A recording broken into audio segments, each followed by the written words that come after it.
Olá e bem-vindas e bem-vindos. Hoje a gente vai fundo no material que é, olha, fundamental.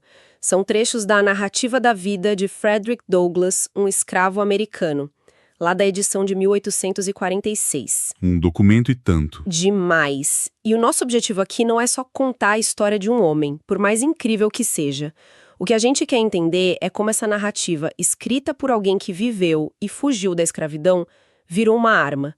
Vamos tentar desmontar como ele usou a própria vida para demolir as mentiras que sustentavam o sistema todo. E é isso mesmo. O livro foi concebido como uma arma.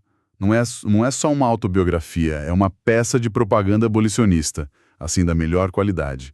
E a gente percebe isso antes mesmo de ler a primeira palavra, do Douglass. Os textos de abertura, né? Exato. Nos textos do William Lloyd Garrison e do Wendell Phillips, abolicionistas brancos, muito famosos na época, que tinham ali uma função bem específica. Eles eram tipo um selo de autenticidade. Um atestado de veracidade. Exatamente. Para o público branco daquele tempo, a ideia de que uma pessoa que foi escravizada pudesse escrever com tanta clareza, com tanta inteligência, era quase impossível de acreditar. Então esses prefácios funcionavam assim como um selo de é verdade. Homens brancos respeitados dizem, olha, nós o conhecemos e sim, foi ele mesmo quem escreveu. O que, pensando bem, já é uma ironia gigantesca, né? Ele precisava do selo de aprovação de homens brancos para que a própria história fosse considerada crível. Perfeito, é um paradoxo que define a luta dele. E o Wendell Phillips captura isso de uma forma brilhante numa metáfora que ele usa. Ele diz que está feliz porque finalmente chegou a hora em que os leões escrevem a história. Nossa, que imagem forte. Né? Porque por séculos a história da caça foi contada só pelo caçador. Agora, pela primeira vez, o leão estava pegando a caneta para contar o lado dele. E essa mudança de perspectiva é um terremoto. Então, vamos entrar nesse terremoto. A primeira coisa que o Douglass faz é atacar a base de qualquer ser humano, a identidade. E ele começa com um fato que me pareceu tão simples, mas, ao mesmo tempo, de uma violência. Ele não sabia quando nasceu. A maioria dos escravizados não sabia. E ele usa uma comparação que é de uma brutalidade, assim, cirúrgica. Ele diz que eles sabem tão pouco de suas idades quanto os cavalos sabem das suas. Nossa! Isso não era um esquecimento, era uma política. Qualquer pergunta sobre a idade era vista pelos senhores como imprópria e impertinente. É uma forma de apagar a pessoa antes mesmo dela existir oficialmente, né? Se você não tem um aniversário, sua história não tem um ponto de partida. É assustador. Ele mesmo calcula que tinha uns 27, 28 anos quando escreveu, baseado no comentário que ele ouviu por acaso do senhor dele anos antes. Um fragmento. É a desumanização na sua forma mais pura e básica.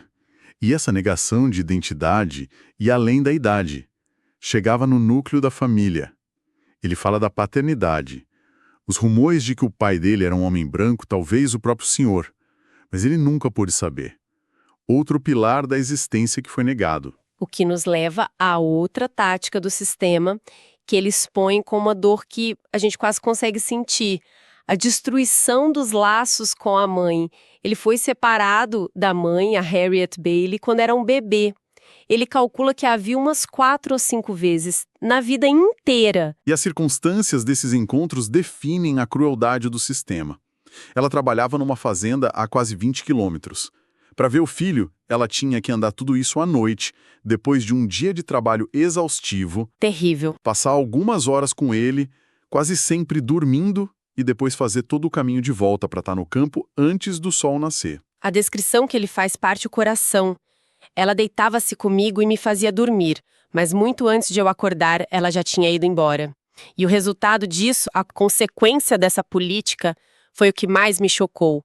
Quando ela finalmente morreu, ele tinha uns 7 anos e ele diz que recebeu a notícia com a mesma emoção que provavelmente teria sentido pela morte de um estranho. Essa frase, a morte de um estranho, é de uma honestidade brutal. Ele não está se fazendo de vítima, ele está fazendo um diagnóstico preciso. O sistema foi projetado para aniquilar o afeto. E ele mesmo explica a lógica. diz que o objetivo era impedir o desenvolvimento do afeto da criança por sua mãe e embotar e destruir o afeto natural da mãe pela criança. É um cálculo muito frio.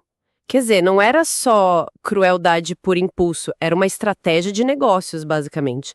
Mas qual era a lógica econômica por trás disso? Aí está o ponto. A lei nos Estados do Sul dizia que a condição da criança seguia a da mãe. Partus sequitur ventrem. A prole segue o ventre. Isso criava um incentivo econômico perverso, para que senhores de escravos tivessem filhos com as mulheres escravizadas. Claro. Porque qualquer filho que nascesse dessa violência nascia como propriedade do próprio pai. Ele aumentava seu capital, sua cria, através da exploração sexual. Então, separar a mãe da criança não era só para quebrar o espírito. Era para tornar essa transação de transformar o próprio filho num ativo algo mais Fácil. menos complicado emocionalmente. Exatamente. Remove o vínculo, remove a complicação, a criança vira só mais um item no inventário. É a desumanização como um processo industrial. Essa frieza toda no cálculo da destruição familiar me faz pensar na violência física. Pelo que eu entendi do que ele narra, também não era só raiva ou sadismo. Era uma ferramenta de gestão, né? Sem a menor dúvida. E o Douglas nos dá o momento exato em que ele entendeu isso. Ele descreve a primeira vez que viu um açoitamento como o portão manchado de sangue, a entrada para o inferno da escravidão.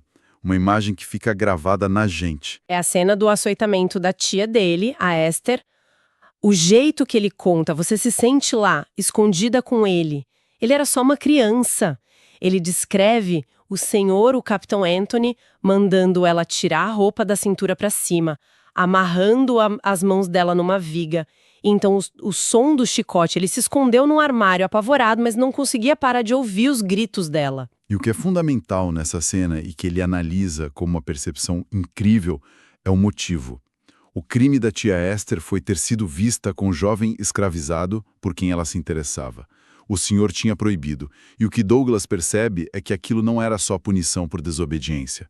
Era um ato de ciúme, de posse. Ele não estava protegendo a virtude dela. De jeito nenhum. Ele estava punindo ela por ousar ter seus próprios afetos, por ter autonomia sobre o próprio corpo. Era controle absoluto. E a narrativa deixa muito claro que isso não era um caso isolado de um senhor cruel. Era a norma. O prefácio do Garrison lista as ferramentas do sistema: chibatas, correntes, cães de caça, feitores. Eram indispensáveis. Mas como isso era possível em larga escala? Não tinha lei. Tinha leis, mas elas protegiam o senhor não escravizado. O Garrison destaca o pilar que garantia a impunidade. O testemunho de uma pessoa negra, fosse escravizada ou livre, não valia nada num tribunal contra um branco. Então era carta branca, basicamente. Carta branca total.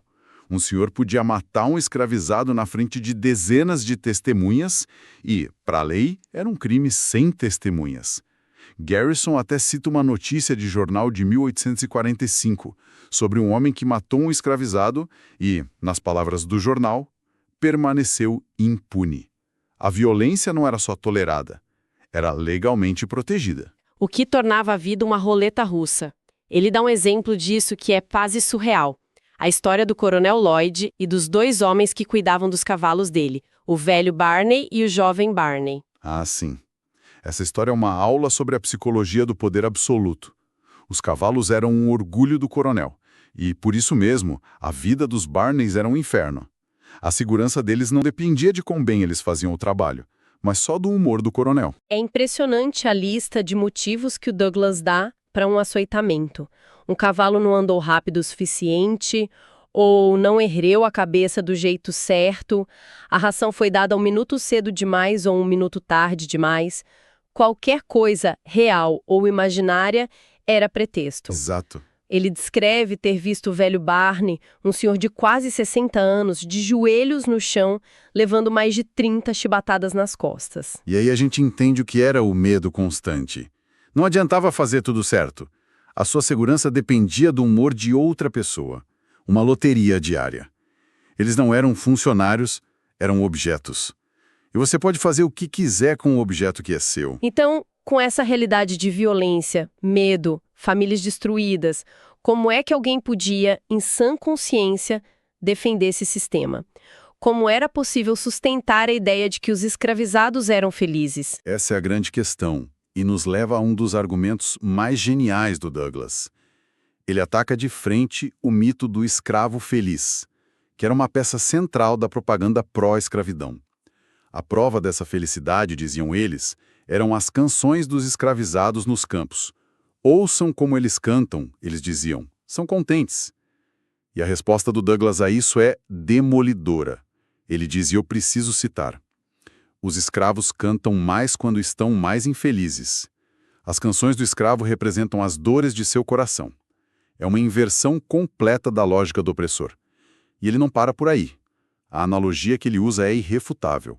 Ele diz que quem ouve essas canções e acha que é felicidade, comete o mesmo erro de quem ouve um homem cantando depois de naufragar numa ilha e conclui que ele está contente. Em ambos os casos, a canção nasce da angústia. Era catarse.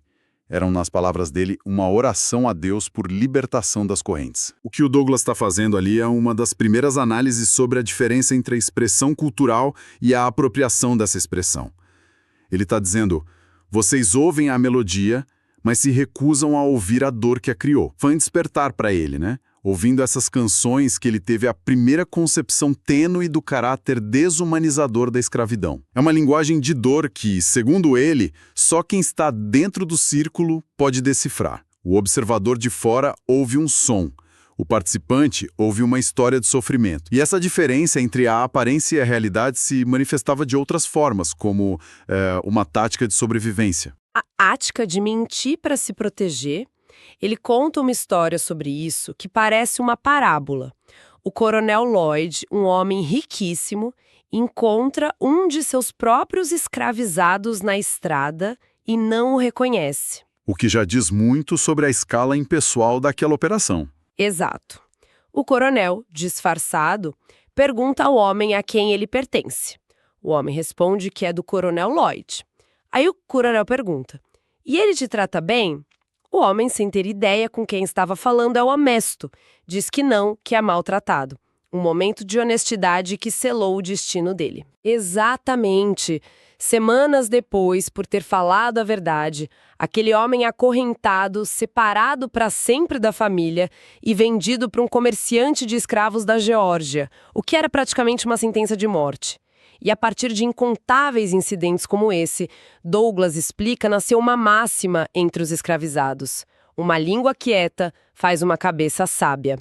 Dizer a um estranho que você era bem tratado não era um sinal de contentamento. Era uma estratégia de sobrevivência sofisticadíssima, uma resposta profundamente humana a uma situação desumana. Quando a gente junta todas essas peças, a imagem que se forma é devastadora. A narrativa do Douglas nos mostra que a escravidão não era só uma série de incidentes de crueldade. Era um sistema, cientificamente projetado para apagar a identidade, aniquilar a família, controlar pelo medo e manter uma fachada para o mundo exterior. Essa é a genialidade do livro. Ele expõe o maquinário da opressão. Ele não está só dizendo, meu senhor era mau. Ele nos mostra como o sistema precisa dessa maldade para funcionar. Mas, ao mesmo tempo, e isso é igualmente importante, ele mostra a resiliência inacreditável do espírito humano.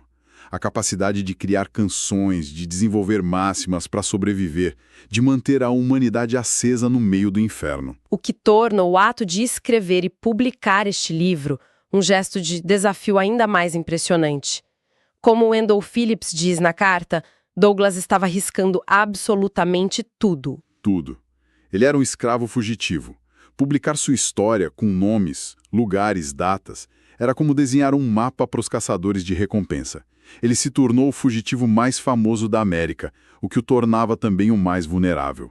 Era, nas palavras de Phillips, a declaração de liberdade com perigo cercando-o. Ele não estava só contando a história do leão. Ele estava rugindo na cara dos caçadores, sabendo que eles poderiam vir atrás dele. E esse rugido ajudou a mudar o mundo. Sabe, tem um detalhe na narrativa que ficou martelando na minha cabeça.